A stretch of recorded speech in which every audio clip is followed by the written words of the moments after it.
গল্পের শুরু হয় আলাবামার একটি উচ্চ নিরাপত্তা কারাগারে। সেখানে কয়েকজন ভয়ঙ্কর অপরাধীকে বিশেষ বন্দিবাহী বিমান কনএয়ারের মাধ্যমে অন্য একটি কারাগারে স্থানান্তরের প্রস্তুতি চলছে। এই বান্দিদের মধ্যে সবচেয়ে বিপজ্জনক এবং ধূর্ত অপরাধী হল সাইরাসে। হত্যা, অপহরণ ও ডাকাতির মতো গুরুতর অপরাধে দোষী সাব্যস্ত হয়ে সে প্রায় 20 বছর ধরে কারাভোগ করছে। এর আগেও সে তার 2 সহযোগী জনস ও টবিকে নিয়ে জেল থেকে পালানোর চেষ্টা করেছিল। অন্যদিকে আজই মুক্তি পেতে চলেছে ক্যামেরন পো। দীর্ঘ কারাজীবনের অবসান ঘটিয়ে অবশেষে সে পরিবারের কাছে ফিরতে পারবে। একসময় ক্যামেরন যুক্তরাষ্ট্রের সেনাবাহিনীর একজন সাহসী রেঞ্জার ছিল। ছুটিতে বাড়ি ফিরে সে জানতে পারে খুব শিগগিরই সে বাবা হতে যাচ্ছে। সুখের সেই মুহূর্তে তার জীবন যেন নতুন আশায় ভরে ওঠে। কিন্তু সেই আনন্দ বেশিক্ষণ স্থায়ী হয় না। সেদিন রাতেই একটি ক্লাব থেকে ফেরার পথে কয়েকজন বখাটে তার স্ত্রীকে উত্ত্যক্ত করতে শুরু করে। স্ত্রীকে রক্ষা করতে গিয়ে ক্যামেরনের সঙ্গে তাদের সংঘর্ষ বাধে। আত্মরক্ষার জন্য লড়াই করতে গিয়ে দুর্ঘটনাবশত এক বখাটের মৃত্যু হয়।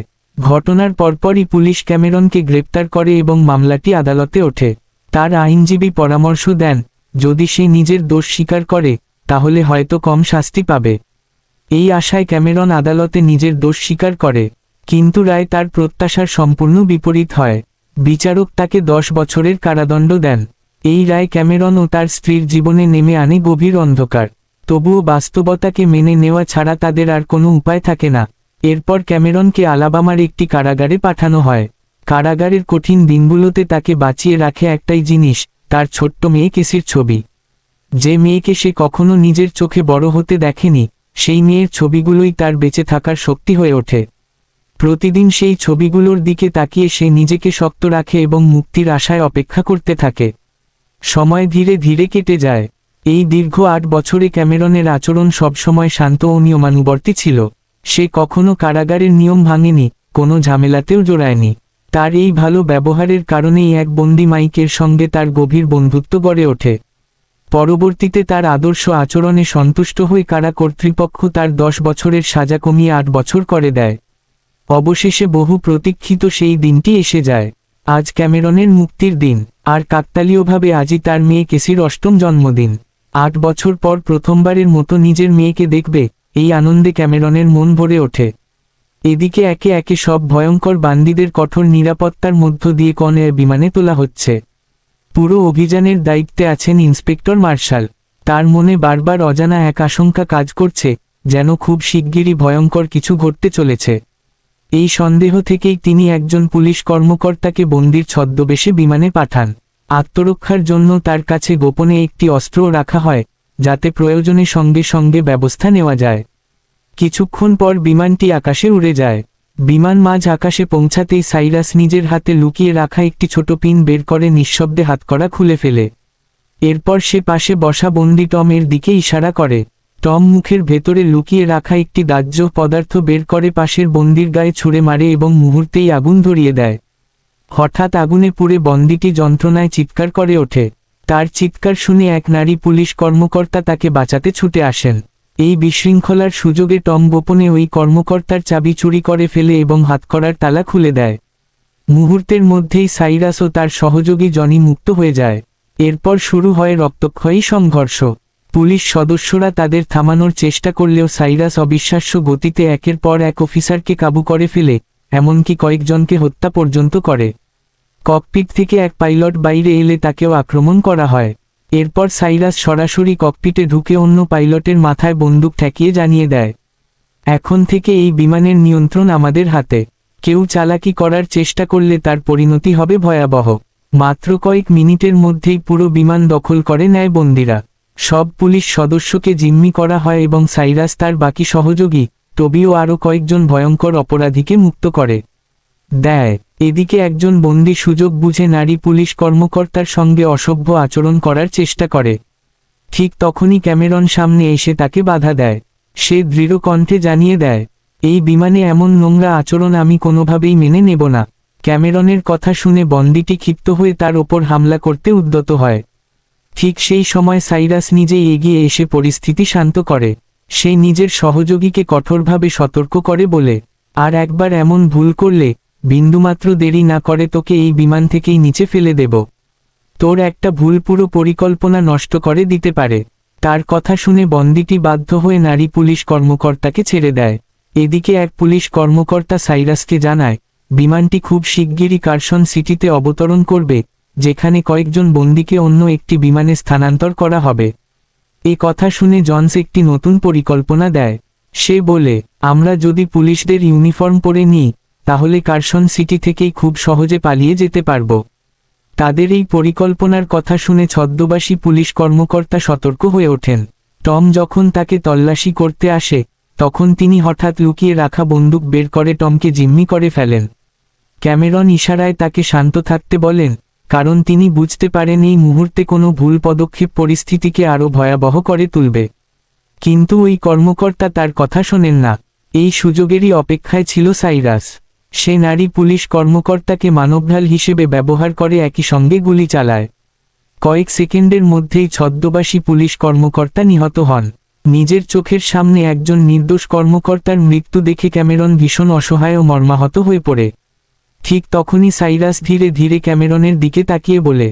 এরপর সবাইকে স্পষ্ট করে বুঝিয়ে দেওয়া হয়, যারা সাইরাসের বিরুদ্ধে যাওয়ার চেষ্টা করবে তাদের পরিণতি কতটা ভয়াবহ হতে পারে।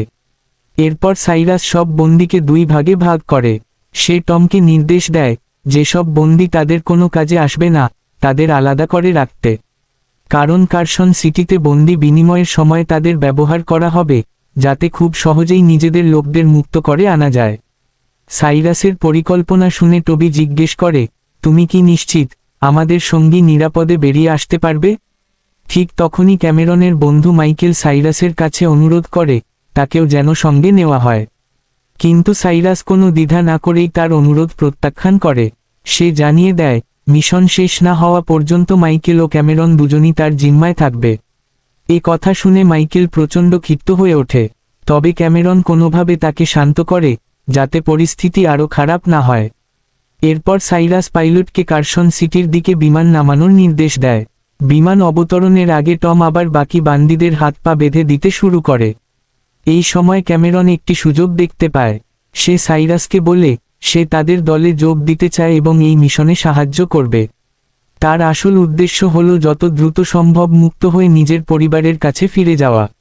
সাইরাস তার কথায় বিশ্বাস করে এবং তার হাতের শিকল খুলে দেয়। মুক্ত হওয়ার সঙ্গে সঙ্গেই ক্যামেরন চুপি চুপি সেই আন্ডারকভার পুলিশ অফিসারের মৃতদেহের কাছে যায়, যাকে কিছুক্ষণ আগে হত্যা করা হয়েছিল। তল্লাশি করে সে একটি ছোট টেপ রেকর্ডার খুঁজে পায়, যেখানে বিমান ছিনতাইয়ের পর থেকে ঘটে যাওয়া সব কথোপকথন রেকর্ড করা ছিল। কেউ বুঝে ওঠার আগেই সে টেপটি বের করে নিজের কাছে লুকিয়ে ফেলে। এদিকে পুলিশ সদর দপ্তরে সাইরাসের সেলের ভেতর থেকে কিছু গোপন নথি উদ্ধার করা হয়। সেগুলোর তদন্ত শুরু হতেই গুরুত্বপূর্ণ কিছু সূত্র সামনে আসতে থাকে। অল্প কিছুক্ষণের মধ্যেই বিমানটি কারসন সিটির মরুভূমি এলাকায় অবতরণ করে। বিমান থামার পর ক্যামেরন গোপনে সেই রেকর্ডিং টেপটি এমন এক বন্দির জামার ভেতর লুকিয়ে দেয়, যাকে অন্য একটি বিমানে স্থানান্তর করা হবে। তার আশা, কোনো না কোনোভাবে টেপটি পুলিশের হাতে পৌঁছাবে এবং পুরো ষড়যন্ত্রের সত্য প্রকাশ পাবে। অন্যদিকে সাইরাস ও তার সহযোগীরা পুলিশের ইউনিফর্ম পরে বন্দি বিনিময়ের কাজ শুরু করে। সেখানে উপস্থিত আসল পুলিশ কর্মকর্তারা এক মুহূর্তের জন্যও বুঝতে পারেন না, যাদের তারা পুলিশ মনে করছেন, তারা আসলে ভয়ঙ্কর অপরাধী। ঠিক তখনই বাঘিরা ও জেরির আগমন ঘটে। জেরি একজন বড় চোরাকারবারির ছেলে। তার বাবাই সাইরাসকে এই পুরো অপারেশনের দায়িত্ব দিয়েছিল, যাতে জেরিকে মুক্ত করা যায়। কিছুক্ষণ পর বন্দি বিনিময়ের কাজ সম্পন্ন হয়। এরপর বাঘিরা আসল পাইলটের জায়গা দখল করে বিমানের নিয়ন্ত্রণ নেয়। সে বিমানের ট্র্যাকিং ডিভাইস খুলে ফেলে এবং টমকে সেটি অন্য একটি বিমানে বসিয়ে দিতে বলে। ফলে পুলিশ ভুল বিমানের পিছু নেয়, আর আসল বিমানটি রাডার থেকে সম্পূর্ণ অদৃশ্য হয়ে যায়। সবকিছু পরিকল্পনা অনুযায়ী এগোচ্ছিল, কিন্তু ঠিক যখন সাইরাস চলে যেতে উদ্যত, তখন একজন পুলিশ অফিসার তাকে থামিয়ে বলে, আরও একজন বন্দীকে এই বিমানে তোলা হবে, তাই আপনাদের একটু অপেক্ষা করতে হবে। এ কথা শুনে সাইরাস কয়েক মুহূর্তের জন্য চিন্তিত হয়ে পড়ে। পরে সে জানতে পারে, আসতে থাকা বন্দী কোনো সাধারণ অপরাধী নয়, সে হলো কুখ্যাত সিরিয়াল কিলার জিটো, যার বিরুদ্ধে 100-রও বেশি মানুষকে হত্যার অভিযোগ রয়েছে। তার ভয়ঙ্কর পরিচয়ের কারণে পুলিশ তাকে কঠোর নিরাপত্তার মধ্যে বিমানে নিয়ে আসে। জিটোকে দেখে মাইকেল ভয় পেয়ে যায়। সে ক্যামেরনকে বলে, আমাদের অনেক আগেই এই বিমান ছেড়ে চলে যাওয়া উচিত ছিল। কিন্তু ক্যামেরন শান্তভাবে উত্তর দেয়, আমি এই নিরীহ মানুষগুলোকে এই নৃশংস অপরাধীদের হাতে ফেলে রেখে যেতে পারি না। এদিকে পুলিশ সদর দপ্তরে ইন্সপেক্টর মার্শাল আবারও গোপন নথিগুলো ভালোভাবে পরীক্ষা করতে থাকেন। হঠাৎ তিনি নথির ভেতরে লুকিয়ে থাকা কারসন সিটি নামটি দেখতে পান। মুহূর্তেই তিনি বুঝতে পারেন অপরাধীদের পরবর্তী গন্তব্য সেখানেই। তিনি দ্রুত অন্য পুলিশ সদস্যদের সতর্ক করতে ছুটে যান। এদিকে সাইরাসের পাঠানো জিনিসপত্রের মধ্যে পুলিশ একটি রহস্যময় বাক্স খুঁজে পায়। বাক্সটির গায়ে বড় করে লেখা ছিল, খুলবেন না। কিন্তু একজন অফিসার সতর্কবার্তা উপেক্ষা করে বাক্সটি খুলে ফেলেন। ঢাকনা খোলার সঙ্গে সঙ্গেই ভেতরে থাকা বোমাটি সক্রিয় হয়ে যায় এবং কয়েক সেকেন্ডের মধ্যেই ভয়াবহ বিস্ফোরণে পুরো পুলিশ স্টেশন কেঁপে ওঠে। বিস্ফোরণটি ছিল অত্যন্ত বিধ্বংসী, তবুও ইন্সপেক্টর মার্শাল অল্পের জন্য প্রাণে বেঁচে যান। অন্যদিকে যেসব বন্দীকে অন্য বিমানে পাঠানো হয়েছিল তাদের একটি বাসে করে নিয়ে যাওয়া হচ্ছিল। হঠাৎ একজন বন্দী পালানোর চেষ্টা করলে একজন পুলিশ অফিসার তাকে শক্ত করে ধরে ফেলে। ধস্তাধস্তির এক পর্যায়ে তার জামার ভেতরে লুকিয়ে রাখা টেপটি মাটিতে পড়ে যায়। পুলিশ টেপটি চালিয়ে শোনার পর পুরো সত্য জানতে পারে, কন এয়ার বিমানটি সশস্ত্র অপরাধীদের দখলে চলে গেছে এবং সম্পূর্ণভাবে ছিনতাই হয়েছে। সত্য প্রকাশ পাওয়ার সঙ্গে সঙ্গেই সব পুলিশ সদস্য জরুরি অভিযানের জন্য রওনা হয়ে যায়। এদিকে জ্বালানি ভরার কাজ শেষ হওয়ার পর সাইরাস তার সহযোগীদের দ্রুত উড্ডয়নের প্রস্তুতি নিতে নির্দেশ দেয়। ঠিক সেই সময় টম বিমানবন্দরে এক তরুণীর সঙ্গে কথা বলতে ব্যস্ত ছিল। হঠাৎ সে দেখে বিমানটি উড্ডয়নের জন্য রানওয়েতে এগিয়ে যাচ্ছে। সে প্রাণপণে দৌড়াতে শুরু করে এবং চিৎকার করে বিমান থামানোর চেষ্টা করে। কিন্তু ভাগ্য তার সহায় হয় না। বিমানের জানালার পাশে দাঁড়িয়ে ছিল সেই বন্দী যাকে কিছুক্ষণ আগে টম নির্মমভাবে আগুনে পুড়িয়ে দিয়েছিল। প্রতিশোধ নেওয়ার সুযোগ পেয়ে সে ইচ্ছে করেই বিমান থামানোর কোনো ব্যবস্থা নেয় না। পরের মুহূর্তেই বিমানের বিশাল ডানা টমকে সজোরে আঘাত করে এবং সে ঘটনাস্থলেই পিষ্ট হয়ে মারা যায়। এরপর বিমানটি সফলভাবে আকাশে উড়ে যায় আর বাকি অপরাধীরা নিজেদের পরিকল্পনার সফলতা উদযাপন করতে শুরু করে। কিছুক্ষণ পর পুলিশ নিশ্চিত হয় যে বিমানে পাঠানো তাদের আন্ডারকভার এজেন্টও নিহত হয়েছে। এই খবর শুনে সবাই প্রচণ্ড ক্ষুব্ধ হয়ে ওঠে। কয়েকজন কর্মকর্তা সঙ্গে সঙ্গে বিমানটি গুলি করে ভূপাতিত করার প্রস্তাব দেন, কিন্তু ইন্সপেক্টর মার্শাল তাদের থামিয়ে দেন। তিনি বলেন, ওই বিমানে এখনও অনেক নিরীহ মানুষ এবং কয়েকজন পুলিশ কর্মকর্তা জীবিত আছেন। তাদের জীবন ঝুঁকিতে ফেলে কোনো সিদ্ধান্ত নেওয়া যাবে না। এদিকে ইন্সপেক্টর মার্শাল স্পষ্ট জানিয়ে দেন যে বিমানে এখনও অনেক নিরীহ মানুষ জীবিত রয়েছে, তাই কোনোভাবেই বিমানটি ধ্বংস করার সিদ্ধান্ত নেওয়া যায় না। অন্যদিকে বিমানের ভেতরে সাইরাস জোনাসকে নির্দেশ দেয় জিটোকে এবার মুক্ত করে দিতে। জোনাস তার মুখে থাকা নিরাপত্তা মুখোশ খুলে দেয়, ফলে অন্য বান্দিদের মতো সেও সম্পূর্ণ স্বাধীন হয়ে যায়। এরপর সাইরাস রেডিওর মাধ্যমে পুলিশের সঙ্গে যোগাযোগ করে। সে কড়া ভাষায় হুঁশিয়ারি দিয়ে বলে, যদি তোমরা তোমাদের সহকর্মীদের জীবিত ফিরে পেতে চাও তাহলে এই বিমানকে ধাওয়া করা বন্ধ করো। আমরা গন্তব্যে পৌঁছানোর পর সব জিম্মিকে ছেড়ে দেব। পাশেই দাঁড়িয়ে থাকা ক্যামেরন পুরো কথোপকথনটি মনোযোগ দিয়ে শোনে। তখনই সে জানতে পারে বিমানটি খুব শিগগিরই এমন একটি নির্জন বিমানবন্দরে অবতরণ করবে যেখানে আশপাশে প্রায় কোনো লোকজনই নেই। এদিকে একজন পুলিশ কর্মকর্তা ক্যামেরনের স্ত্রীর বাড়িতে পৌঁছে তাকে জানায় যে বিমানে তার স্বামী ফিরছিল সেটি সন্ত্রাসীদের দখলে চলে গেছে। এই খবর শুনে তিনি গভীর শোকে ভেঙে পড়েন। অন্যদিকে ইন্সপেক্টর মার্শাল বারবার অন্য পুলিশ কর্মকর্তাদের বোঝানোর চেষ্টা করেন যে বিমানটি গুলি করে নামানো উচিত হবে না, কিন্তু এবারও কেউ তার কথা শোনে না। কিছুক্ষণের মধ্যেই একটি হেলিকপ্টার প্রস্তুত করা হয় এবং অন্য কর্মকর্তারা বিমানটিকে ধাওয়া করতে বেরিয়ে পড়েন। অসহায় মার্শাল শুধু তাদের চলে যাওয়া দেখেই থাকেন। এদিকে বিমানের ইঞ্জিনে সমস্যা দেখা দিলে জোনাস ক্যামেরনকে নিচে গিয়ে বিষয়টি পরীক্ষা করতে পাঠায়। সেখানে গিয়ে ক্যামেরন দেখতে পায় একজন নিহত পুলিশ কর্মকর্তার মরদেহ পড়ে আছে। জোনাস তাকে নির্দেশ দেয় মরদেহটি বিমান থেকে নিচে ফেলে দিতে। ঠিক তখনই ক্যামেরনের মাথায় একটি বুদ্ধি আসে। সে গোপনে মৃত পুলিশ কর্মকর্তার পকেট থেকে একটি কলম বের করে তার পোশাকে ইন্সপেক্টর মার্শাল এবং বিমানের পরবর্তী গন্তব্যের নাম লিখে দেয় যাতে পুলিশ সেই সূত্রটি খুঁজে পায়। ঠিক সেই সময় জোনাস তার দিকে বন্দুক তাক করে সতর্ক করে দেয়, কোনো চালাকি করার চেষ্টা করবে না। বাধ্য হয়ে ক্যামেরন মরদেহটি নিচে ফেলে দেয়। এদিকে একটি দম্পতি তাদের গাড়িতে করে রাস্তা দিয়ে যাচ্ছিলেন। হঠাৎ আকাশ থেকে মরদেহটি তাদের গাড়ির ওপর পড়ে। মুহূর্তেই চারদিকে বিশৃঙ্খলা সৃষ্টি হয় এবং একের পর এক গাড়ির সংঘর্ষ ঘটে। কিছুক্ষণ পর পুলিশ ঘটনাস্থলে পৌঁছে তদন্ত শুরু করে। তারা মরদেহের গায়ে লেখা বার্তাটি খুঁজে পায় এবং সঙ্গে সঙ্গে সেটি ইন্সপেক্টর মার্শালের কাছে পাঠানো হয়। বার্তাটি পড়েই মার্শাল বুঝতে পারেন ক্যামেরন ইচ্ছাকৃতভাবেই অপরাধীদের পরবর্তী গন্তব্যের খবর তাকে জানিয়েছে। তিনি এক মুহূর্তও দেরি না করে নিজের টিমকে সেখানে যাওয়ার নির্দেশ দেন এবং নিজেও দ্রুত রওনা হয়ে যান। এদিকে টবি হঠাৎ ক্যামেরনের মুক্তির কাগজপত্র খুঁজে পায়। সেগুলো পড়ে সে জানতে পারে ক্যামেরন আসলে একজন সাবেক সেনা সদস্য এবং ভেতর থেকেই পুরো পরিকল্পনা নষ্ট করার চেষ্টা করছে। নিজের পরিচয় ফাঁস হয়ে গেছে বুঝতে পেরে ক্যামেরন আর দেরি না করে টবির ওপর ঝাঁপিয়ে পড়ে। দুজনের মধ্যে শুরু হয় ভয়ঙ্কর হাতাহাতি। শেষ পর্যন্ত সেই লড়াইয়ে টবির মৃত্যু হয়। এদিকে পুলিশ হেলিকপ্টারগুলো আকাশে ছিনতাই হওয়া বিমানটির খোঁজ চালিয়ে যাচ্ছে। হঠাৎ তারা দূরে আরেকটি বিমান দেখতে পায়। প্রথমে তারা সেটিকেই ছিনতাই হওয়া বিমান মনে করলেও পরে বুঝতে পারে সেটি সাধারণ যাত্রীবাহী একটি বিমান।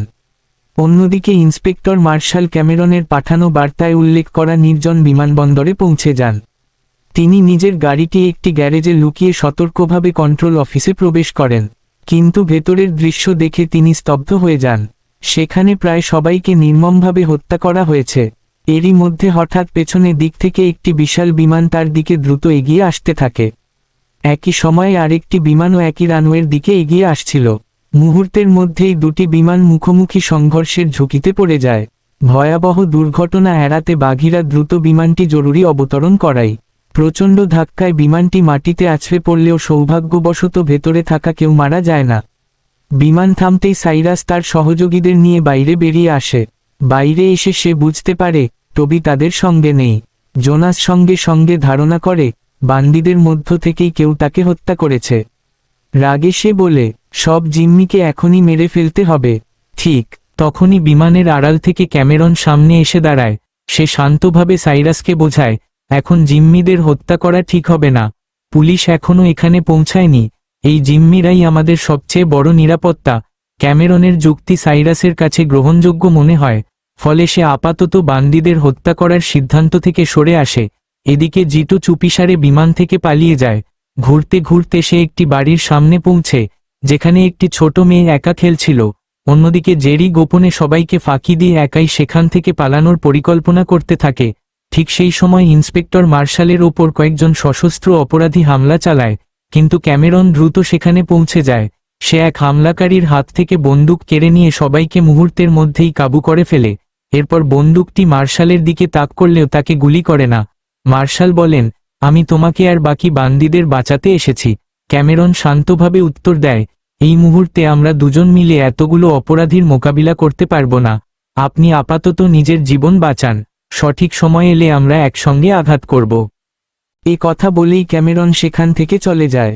এদিকে বিমানের ভেতরে লুকিয়ে থাকা জেরির এক সহযোগী তাদের পুরো কথোপকথন শুনে ফেলে এবং সঙ্গে সঙ্গে সেই খবর সাইরাসকে জানিয়ে দেয়। অন্যদিকে সাইরাস ও তার সহযোগীরা বান্দিদের সাহায্যে দ্রুত বিমানটিকে আবার উড্ডয়নের উপযোগী করে তুলতে ব্যস্ত হয়ে পড়ে। এদিকে জেরি দ্রুত গ্যারেজের দিকে ছুটে যায়, কারণ সেখানে তার সহযোগী একটি ছোট বিমান প্রস্তুত করে রেখেছিল, যাতে সে একাই পালিয়ে যেতে পারে। কিন্তু ছোট বিমানটি উড্ডয়নের চেষ্টা করতেই ইন্সপেক্টর মার্শাল একটি বিশাল লোহার বিম সেটির ওপর ফেলে দেন।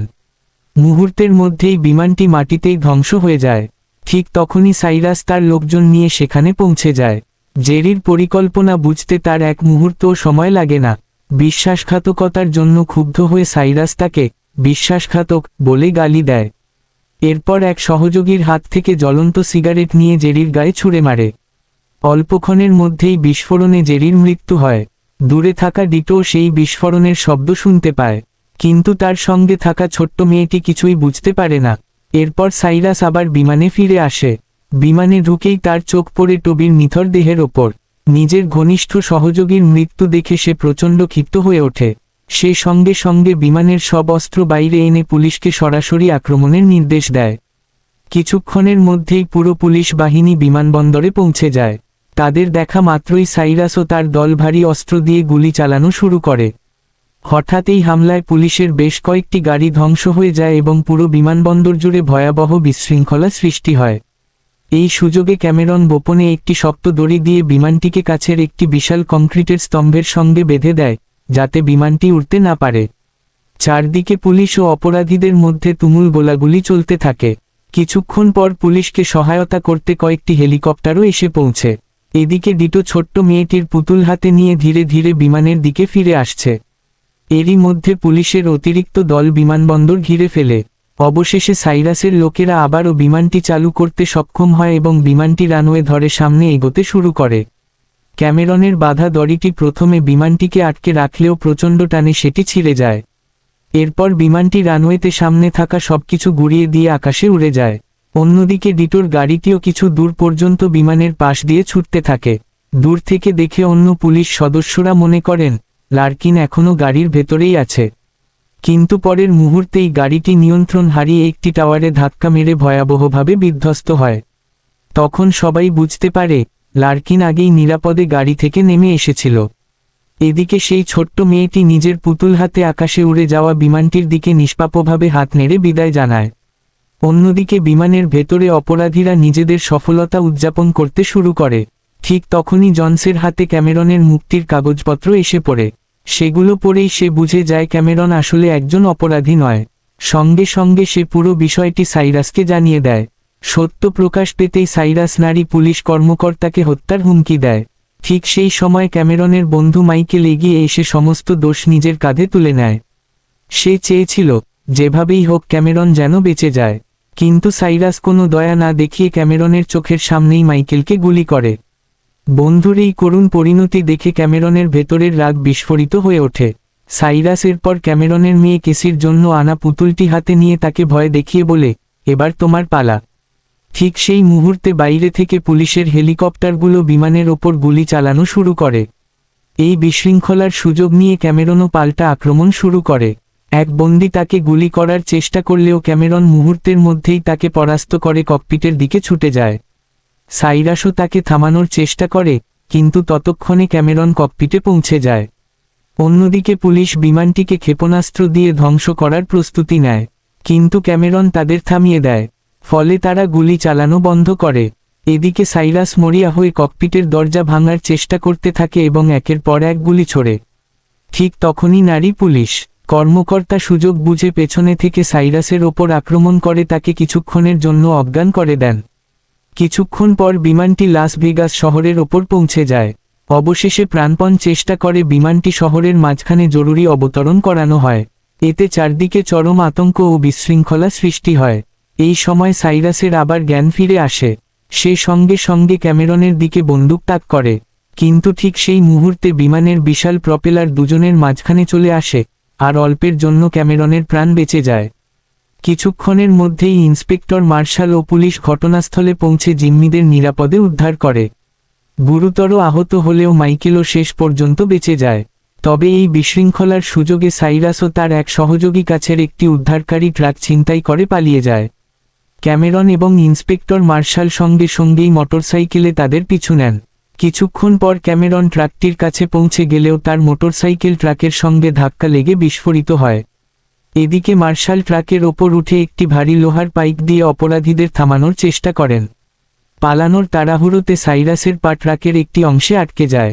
পরের মুহূর্তেই ট্রাকটি একটি ভবনের সঙ্গে সজোরে ধাক্কা খায়। প্রচণ্ড আঘাতে সাইরাস ছিটকে পাশের নির্মাণস্থলে পড়ে যায়। ঠিক তখনই ওপর থেকে একটি বিশাল নির্মাণযন্ত্র তার ওপর ভেঙে পড়ে, আর সেখানেই তার করুণ মৃত্যু হয়।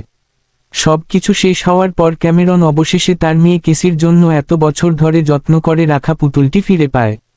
এরপর সে ইন্সপেক্টর মার্শালকে ধন্যবাদ জানায়। তবে ডিটো সুযোগ বুঝে সেখান থেকে পালিয়ে যেতে সক্ষম হয়।